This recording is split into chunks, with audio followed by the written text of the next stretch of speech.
Assalamualaikum warahmatullahi wabarakatuh. Selamat pagi, salam literasi. Saya dan kelima anggota tim saya akan memperkenalkan organisasi kami yaitu HUPI atau Human Priority dengan slogan Literasi is one of our priority. HUPI merupakan organisasi sosial dengan anggota pemuda-pemudi di Jawa Barat yang bergerak dengan tujuan pengabdian masyarakat dan berfokus pada edukasi dan pengembangan literasi di Jawa Barat. Mengapa kami beri nama HUPI dengan kepanjangan Human Priority? Hal ini sehubungan dengan literasi dan orientasi dari pembentukan organisasi ini, yaitu literasi. Di era generasi yang akrab dengan gadget dan teknologi, meningkatkan kemampuan membaca dan mengelola informasi yang didapat menjadi salah satu tantangan tiap individu. Dengan begitu, literasi adalah salah satu kebutuhan manusia yang harus diprioritaskan. Boleh next slide? Berikut adalah hasil research kami mengenai bagaimana cara efektif untuk meningkatkan minat baca yang akan kami terapkan di setiap kegiatan yang akan kami lakukan. Antara lain, tersedianya bahan bacaan yang memadai, bervariasinya bahan bacaan dan sumber informasi, mudahnya ditemukan bahan bacaan, dan terpenuhinya keinginan serta kebutuhan para pembaca. Boleh next slide? Selanjutnya ada filosofi dari organisasi kami. Filosofi logo dari organisasi kami, yang pertama yaitu next slide. Gambar tangan yang sedang memegang buku dalam logo kami menggambarkan fokus dan orientasi dari organisasi kami yaitu pengembangan literasi. Terlihat tangan yang lain sedang bersiap untuk membuka lembaran baru yang dapat diartikan sebagai rasa optimis untuk selalu belajar, mengeksplorasi, dan menerapkan hal baru. Detail tersebut juga menggambarkan keoptimisan anggota untuk mencapai visi dan misi organisasi. Next slide. Di belakang gambar tangan dan buku terdapat dua coretan berwarna oranye dan kuning. Coretan tersebut menunjukkan kreativitas organisasi dan kreativitas yang akan muncul dari gerakan literasi kami. Warna oranye dipilih karena menggambarkan kesan semangat dan kehangatan antar anggota dan masyarakat. Selain itu, oranye merupakan simbol optimisme dan bersosialisasi yang mana sejalan dengan visi maupun misi dari HUPI.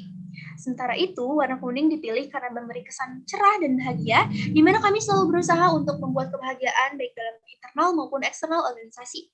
Warna kuning adalah simbol harapan yang menggambarkan HUPI yang kami harap merupakan jawaban dari harapan berkembangnya literasi di Jawa Barat. Selanjutnya, next.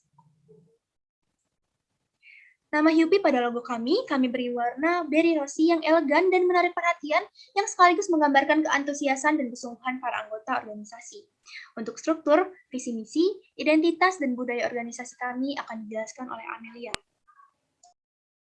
Baik, berikut merupakan struktur organisasi dari HUPI. Yang pertama ada bagian inti, yaitu ketuanya ada Bunga Rahmilia, wakil ketuanya ada saya sendiri Amelia Widianti, sekretaris umum 1 ada Indriani Wulansari, sekretaris 2 ada Fadilah Najwa Zahra, bendahara umum 1 ada Regina Malfitra, dan bendahara umum 2 Asya Asmika Naura. Kemudian HUPI memiliki 3 biro, yaitu yang pertama ada Biro PSDM yang terdiri dari Departemen Event dan Kewirausahaan, yang kedua ada Biro Kominfo yang terdiri dari Departemen Advokasi, Media Kreatif, dan juga Publikasi Informasi, yang ketiga yaitu ada Biro Eksternal yang terdiri dari Departemen Pemerintah, Perusahaan, dan juga Departemen Masyarakat.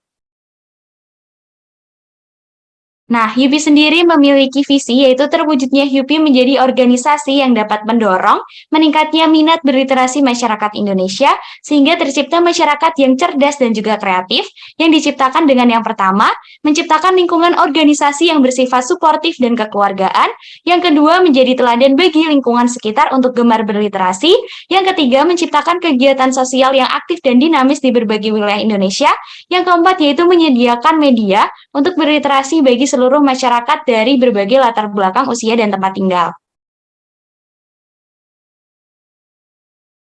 Nah, literasi merupakan proses komprehensif yang mencakup pengembangan pengetahuan, budaya, dan juga kecerdasan untuk mengembangkan pengetahuan baru dan wawasan yang lebih dalam.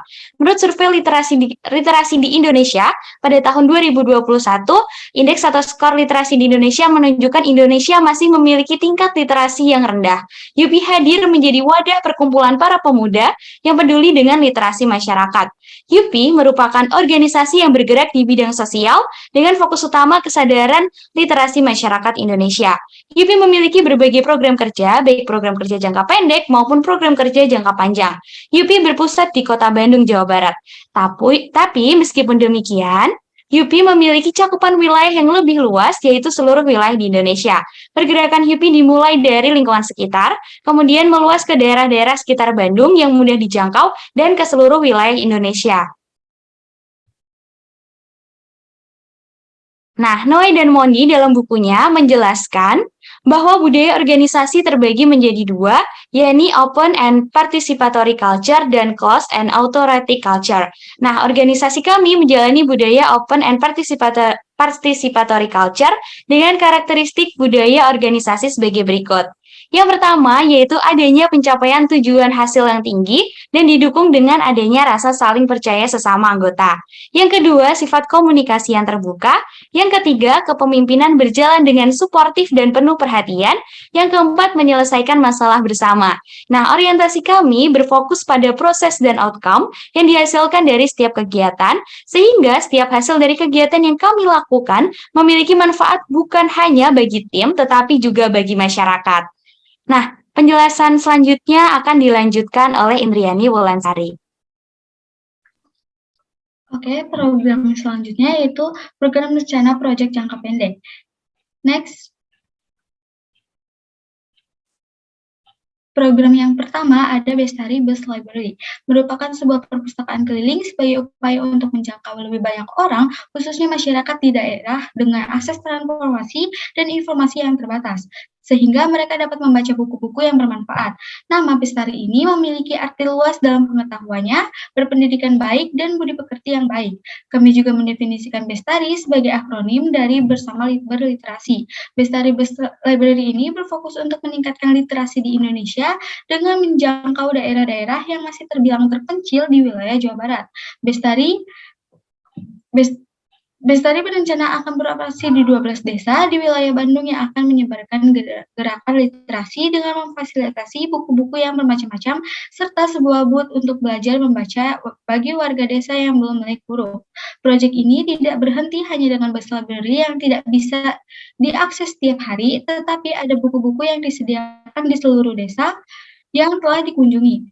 Selain itu, kami juga membuat perlombaan dengan tujuan untuk meningkatkan minat baca masyarakat.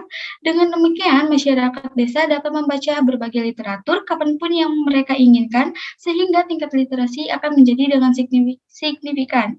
Promosi dan sosialisasi ini akan dilaksanakan di tanggal 8 Agustus 2022 di tempat Geraha Emerald, Bandung, dan Turbus Library-nya akan diadakan di 12 September sampai 23 Oktober 2022.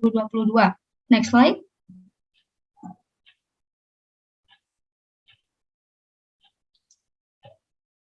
Proyek selanjutnya yaitu Big Day J Literasi dengan tagline-nya The Future Bright Big Day Literasi.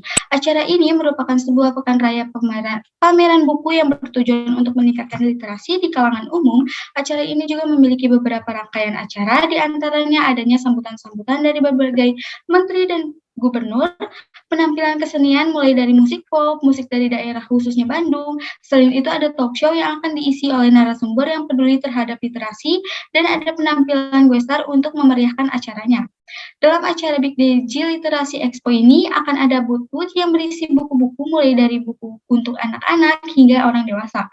Selain itu terdapat pula tempat untuk membaca buku sambil menikmati acaranya yang berlangsung. Terdapat pula bus library yang berisi buku-buku yang ikut meriahkan acaranya. Acara ini juga akan berlangsung selama 1 minggu yang dimulai pada tanggal 23 November 2022 yang akan diadakan di Gasibu, Bandung. Selanjutnya, jangka panjang akan dibahas oleh Zahra.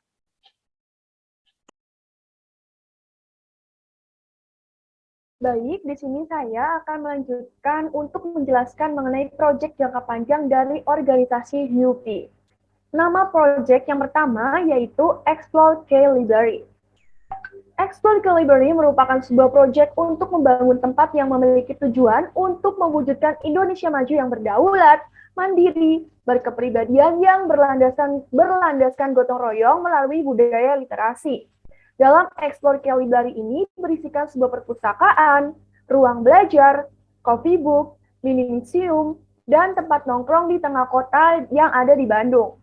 Dengan adanya Explore K-Library ini, diharapkan seluruh generasi dapat memanfaatkan tempat ini untuk meningkatkan literasi dan menjadi ikon literasi di tengah kota Bandung. Nantinya di setiap weekend akan ada acara atau hiburan seperti live musik. Explore Kalibari mempunyai sebuah slogan yaitu Happy while working on tasks and you better after all, yang bermakna tempat ini bisa digunakan untuk segala hal yang positif. Dan kami berharap setelah keluar dari tempat ini, pengunjung merasa lebih baik karena adanya fasilitas yang beragam. Boleh di next? Untuk proyek yang kedua, proyek kami diberi nama yaitu Budi Success to Explore Literasi. Budi Success to Explore Literasi merupakan sebuah podcast yang tersedia secara online yang bisa diakses melalui channel YouTube Yupi. Podcast ini akan berjalan dengan episode-episode yang menarik di setiap minggunya. Dalam podcast ini, topik yang akan diangkat yaitu mengenai literasi. Selain itu, dalam setiap episode dalam podcast ini akan ada ajakan untuk berdonasi buku-buku yang nantinya akan dialokasikan untuk proyek Bestari Bus Library, Big Digi Literasi Expo, dan Explore Case Library. Next. Untuk proyek jangka panjang yang terakhir yaitu bernama Literasiable. Literasiable merupakan sebuah aplikasi yang bermanfaat untuk literasi secara online. Aplikasi Literasiable memiliki fitur yang sangat beragam. Fitur yang terdapat di aplikasi Literasiable diantaranya ada announcement yang berisi mengenai kegiatan yang akan kami lakukan dan berisi mengenai informasi mengenai UP. Selain itu, terdapat fitur My List yang berisi mengenai recently reads, favorite books, and save books. Ada pula fitur Books yang merupakan fitur beranda yang berisi kategori buku-buku yang bisa dibaca dalam aplikasi, seperti kategori Sad Mood, Good Mood, Family Vibes, Friendship, dan sebagainya. Dalam aplikasi ini, terdapat fitur chatbot pula yang bernama My Chat. My Chat ini bisa dimanfaatkan untuk bertanya mengenai seputar aplikasi Literasiable. Dan ada pula yang terakhir yaitu fitur Profile yang berisi data diri dari pengguna aplikasi. Terciptanya sebuah aplikasi Literasiable dilatar belakangi oleh adanya perkembangan teknologi digital yang dimana saat ini masyarakat memanfaatkan digital di berbagai kegiatan termasuk literasi. Sehingga adanya aplikasi Literasiable ini diharapkan masyarakat dapat meningkatkan aplikasi atau meningkatkan sebuah literasi dengan aplikasi yang dibuat semenarik mungkin sehingga masyarakat tidak bosan dalam membaca sebuah buku, jurnal, dan sebagainya. Untuk pemaparan selanjutnya akan dilanjutkan oleh Hasya. Baik, selanjutnya ada rencana pemanfaatan teknologi informasi dan komunikasi yang dapat mendukung terlaksananya proyek atau kegiatan yang telah kami buat. Boleh di next slide? Yang pertama, kami akan membuat website. Website merupakan salah satu media penyedia informasi sekaligus media promosi yang memakan biaya paling sedikit, namun sangat efektif dan memiliki jangkauan yang luas dan dapat diakses oleh siapa saja. Dengan mengunjungi website, para masyarakat dapat mengetahui berbagai macam informasi yang lengkap mengenai organisasi kami, seperti organisasi kami yang bergerak dalam bidang apa, proyek-proyek yang telah kami buat, latar belakang terbentuknya organisasi kami, dan lain sebagainya. Dengan dibuatnya website, kami sendiri tidak perlu susah payah mempromosikan dan memberitahu kepada semua orang mengenai organisasi kami secara langsung, karena tentunya hal tersebut akan memakan waktu yang cukup lama. Masyarakat pun dapat mengunjungi situs website kami di bit.ly/humanpriority.